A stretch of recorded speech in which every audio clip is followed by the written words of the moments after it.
everybody. Thanks for joining us today. My name is Nick, and I have a question for you today, and I want you to think about it. What is your favorite thing in the whole wide world? Are you ready? Go ahead. Think about it. You got a minute? Actually, no, you don't have a minute. Time's up. Let me give you a couple ideas of what might be some of your favorite things in the world. Let's go with, how about some candy? Candy, one of your favorite things in the world? All right, maybe. Or what about pizza? The smell of delicious pizza. Uh-oh. Wait a second. I was promised pizza. Where'd all the pizza go? Camera crew? Yeah, figures. Camera crew's always eating the pizza. All right, well, you get the idea. Pizza box, pizza, one of our favorite things. Or what about basketball? Do you guys like basketball? One of your favorite things in the world? Those are all great things. But for me, one of my favorite things is bike riding. Bike riding is great. I love getting out and riding and going so fast that you're blowing by those people that are walking and going even faster past the people that are running and looking back and saying, see ya.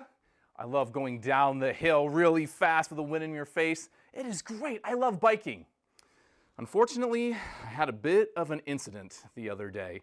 I was riding my bike on the bike path, and then as I was riding my bike on the bike path, I heard the magical sound of the ice cream truck. And so I pedaled really fast. I found where the ice cream truck was, and I parked my bike. And I found out I had a couple bucks, and I went over and bought a delicious ice cream sandwich. So I opened the ice cream sandwich. This is really good. Takes me back to that day of riding a bike. All right. Guys, wait just a minute or two.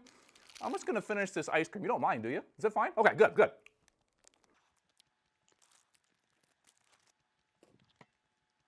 Oh, that was good ice cream. All right, back to my story. So I'm eating the ice cream, right? And all of a sudden I hear this really loud noise. Bang, bang, bang. Okay, it wasn't really like that. But I turn around and someone has driven over my bike. It's ruined. Take a look at it. Here it is. The front wheel's almost off. I can't even spin the back wheel very well. It's a mess. That's why as I look at my bike, I'm like, this bike is ruined. I'm not going to be able to get home. I'm not going to be able to ride my bike tomorrow. There's no hope for my bike. There's no hope for me having fun. There's no hope for me ever going on another bike ride again. It is hopeless.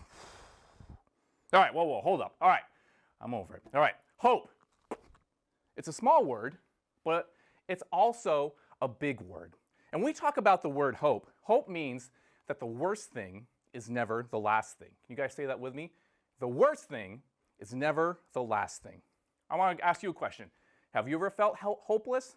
Have you ever felt without hope? Did something not go your way? Something could be as small as like your bike getting ruined, or maybe it was something big. We've all had something not go our way and we feel like we're without hope and things just aren't going well. Even people in the Bible. And we want to talk about one person in the Bible who didn't have things go his way. And his name is Nehemiah. Say that with me. Nehemiah. One more time. Nehemiah. And fun fact about Nehemiah, you can find his story in the book of the Bible named, you guessed it, Nehemiah. All right, so here is the story about Nehemiah. When I wear this hat, I am Nehemiah. So Nehemiah was from the Bible times and was in the Old Testament. And he had a very important job. He worked for the king. Doo-ba-doo. I am the king. Actually, not really. I'm still Nick. I'm just telling the story. There's the king. All right? Nehemiah had a very important job for the king. He was the king's cupbearer. So what that meant was he would get some delicious drink, pour it in a cup for the king, and then he would sample it for the king and make sure that it was okay for the king to have. That was his job. He was the cupbearer for the king, a very important job.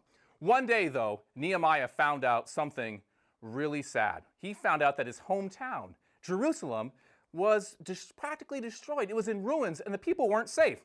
Kind of reminds me of a Lego creation I tried to build once. Take a look here. Got the walls all down. This is kind of what his hometown looked like. All right? And when he heard that, guess how he felt? He felt hopeless. He was without hope. But Nehemiah actually was able to get hope back. How did he get hope back? Well, here's what he did. He stopped, and he took a minute, and he prayed. Actually, it took more than a minute. The Bible says he prayed a lot. And as he prayed, he remembered that God was with him, that God loved him, that God cared for him, that God had a plan for him. And he realized that he could be part of giving hope back to the people of his hometown. So here's what he did. He realized that God was calling him to go and fix the broken walls.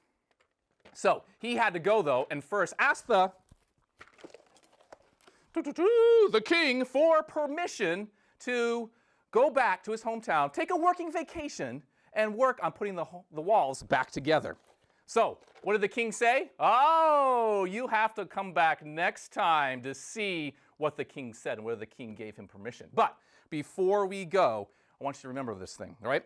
Nehemiah's hometown, their people, they were hopeless, they were sad, they weren't sure what was going on.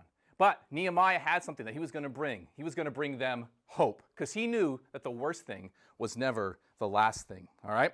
So back to the question, have you ever had something not go your way, all right? Something small or something big, all right? Maybe you had to miss a big baseball game, or maybe you've had a lot of things canceled recently, or maybe someone in your life is sick or hurting. Whatever it is, it might make you feel sad. It might make you feel without hope. So when you're feeling without hope, here is one thing we want you to remember. The one thing we want you to remember is this. I can have hope when things don't go my way. Say that with me. I can have hope when things don't go my way. Come a little bit closer. Here we go. I can have hope when things don't go my way. The one thing we want you to remember, you got it? I can have hope when things don't go my way. And why can you have hope? Because when we follow God, we know that God is always with us, and with God, there is always hope. All right, now back to my sad bicycle. Maybe I should do what Nehemiah did. Maybe I should stop, take a deep breath. I could even pray. Maybe ask God for help and see what God might be leading me to do. Because you know what? I'm already thinking that this bike, maybe the hope is not lost. Maybe I can fix it. But you'll have to come back next time. Thanks for hanging out with me. We will see you next time.